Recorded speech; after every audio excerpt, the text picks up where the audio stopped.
এই শুয়ারের বাচ্চায়, হাতে হাত করা কুত্তার বাচ্চায় ওই কোর্টে গিয়া হার্টের একটা রোগী, ওপেন হার্ট সার্জারি হয়েছে, ঠিক মতো সোজা হইয়া দাঁড়াইতে পারে না, ঘরের মধ্যে তাকে খেদমত করানো কেউ নাই, ঘরে ওই শেখ পরিবারের একটা হারামজাদি বসে আছে, ওর খেদমত ঠিক মতো হয় না।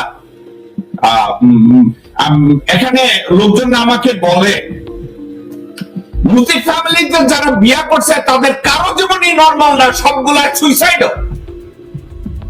ওয়াজেদ মিয়া তো মানে এই হাসিনা তো ওয়াজেদ মিয়াকে মেরে ফেলাইছে, একেবারে রঙে রঙে মেরে ফেলাইছে। এবং এই এক হুবড়ি ওয়াকার একেও তো মেরে ফেলবে। এবং নিউ ইয়র্কেও আছে দু একজন যাদেরকে আমি ব্যক্তিগতভাবে চিনি। এই নারায়ণ চন্দ্রফলের বংশর যে হারামজাদিদের যারা বিয়ে করেছে তাদের জীবন নরমাল না, ওটা আলাদা সাবজেক্ট। এখন আমি ফিরে আসি ওয়াকারের কথায়। সে বলছে ডিজিএফআই, এনএসআই, সিআইডি এদের কর্মতৎপরতায় উনি একটা শৃঙ্খল জীবনযাত্রা পেয়েছিল দেশবাসী। আচ্ছা আমাকে একটু বলেন তো, সে কি এই গত 16 বছরের জীবনযাত্রাকে, সাপ্রেসড লাইফস্টাইলকে বলেছে যে আমরা একটা সুশৃঙ্খল জীবনযাত্রা দেখেছি, ভালো একটা জীবনযাত্রা দেখেছি, আমরা একটা ভালো শাসনামল দেখেছি? ওয়াকার কি এই কথাটা বলতে চেয়েছে? আপনার কি মনে হয়েছে সে যখন বলছে এদের তৎপরতার জন্য দেশে একটা স্বাভাবিক জীবনযাত্রা ছিল? আপনি কি মনে করেন গত 16 বছরে ডিজিএফআই, এনএসআই, ডিবি, সিআইডি এদের জন্য, এদেরকে কি আপনি বলবেন স্বাভাবিক জীবনযাত্রা ছিল?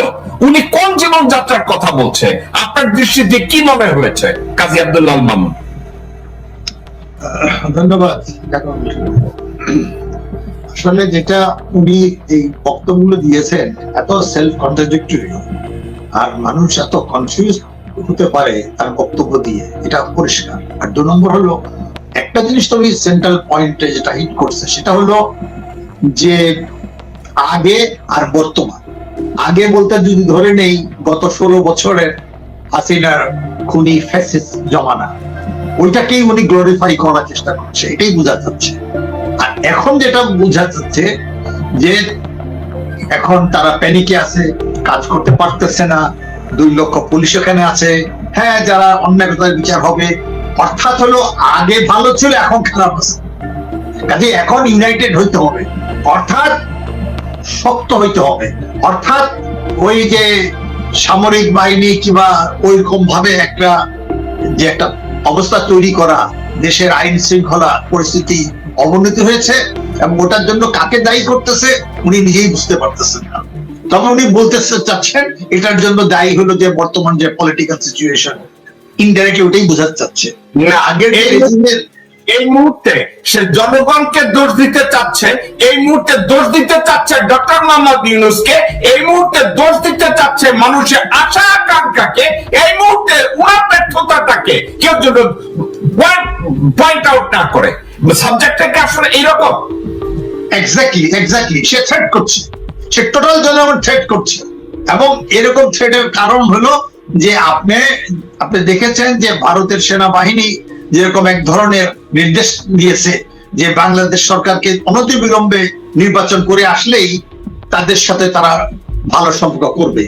এখন মনে হয় যে আমাদের যে 2017 8ই এপ্রিলের যে এমইউ যে নির্দেশনামা, যে কন্ট্রাক্ট, সেটারই সে বাস্তবায়নের চেষ্টা করছে, কিন্তু মানুষ তাকে প্রত্যাখ্যান করছে। এটা কেউ মানবে না, কারণ আজকে তারা মানে সাধারণ জনগণ বুঝে গেছে যে এনএসআই, ডিজিএফআই এরা সম্পূর্ণ একটা মাফিয়া তন্ত্রের মধ্যে আছে। র্যাব থেকে শুরু করে সাধারণ মানুষ চায় এইগুলো সমস্ত ঢেলে সাজাতে হবে, ইনক্লুডিং আর্মি, পুলিশ। এই আর্মি জনগণের উপরে গুলি চালিয়েছে, এনএসআই, ডিজিএফআই থেকে শুরু করে ডিবি, সব পুলিশ, সব ঢেলে সাজাতে হবে। আমরা বলেছি আমাদের প্রায় 2 কোটি শিক্ষিত যুবক আছে, অনতিবিলম্বে 20 লাখ ন্যাশনাল গার্ড তৈরি করা হোক। তার কাজেই এই তার যে ভিতরে যে দুর্বলতা, একটা আছে যে যখন নাকি মানুষ ভয় পায় মধ্যরাত্রে, যখন নাকি আপনি দেখেন গ্রামে হাঁটে, তখন নিজে নিজে কিন্তু কাশি দিয়ে নিজেকে একটু সান্ত্বনা করে। আমার মনে হচ্ছে সাইকোলজি, আমি সাইকোলজির ছাত্র ছিলাম, ফিলোসফির সাথে সাইকোলজিও পড়েছি, তো কাজেই আইনজীবী হিসাবে না, আমি সাইকোলজি হিসাবে যদি আজকে আমি বলি, তার সাইকোলজিক্যালি আমার মনে হচ্ছে সে নিজে আতঙ্কিত আছে। সে জানে যে তার পুরো ভয় ভীতিতে জনগণ আর কিছু হবে না, আমরা সবাই আবু সাইদের জেনারেশন হয়ে গেছে।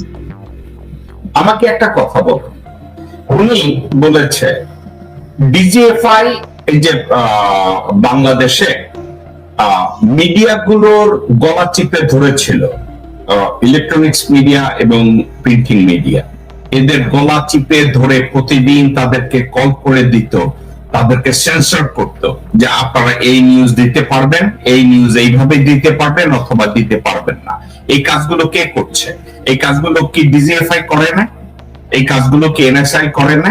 এই কাজগুলো কি ডিবি আর সিআইডি করে না? মানে এগুলো করছে তো, ওকে। এবং আরো একটা কথা, এখনো করছে ডিজিএফআই, ডিবি, সিআইডি, এনএসআই, এরাই তো সাগর রুনির হত্যাকাণ্ডটাকে ধামাচাপা দিয়েছে। কারা? এরাই তো দিয়েছে। ডিজিএফআই, ডিবি, সিআইডি এরাই তো করেছে। বিডি আপিলখানা ম্যাসাকার, এই সাবজেক্টটাকে এতদিন ধামাচাপা দিয়ে কারা রেখেছে, কারা সাপ্রেস করেছে, কারা বারবার বলেছে এইটা করতে দেবে না, ওইটা করতে দিবে না। আপনাকে আমি ঠান্ডা মাথায় মনে করায়া দেই, ইউনাইটেড নেশনস এর হিউম্যান রাইটস কমিশন বাংলাদেশে যখন কথা বলতে গিয়েছে, তাদের সাথে ডিজিএফআই কোন রিটায়ার্ড ডিজি কে কথা বলতে দেওয়া হয় না। এর কারণ কি? এই সিদ্ধান্তটা কার ছিল?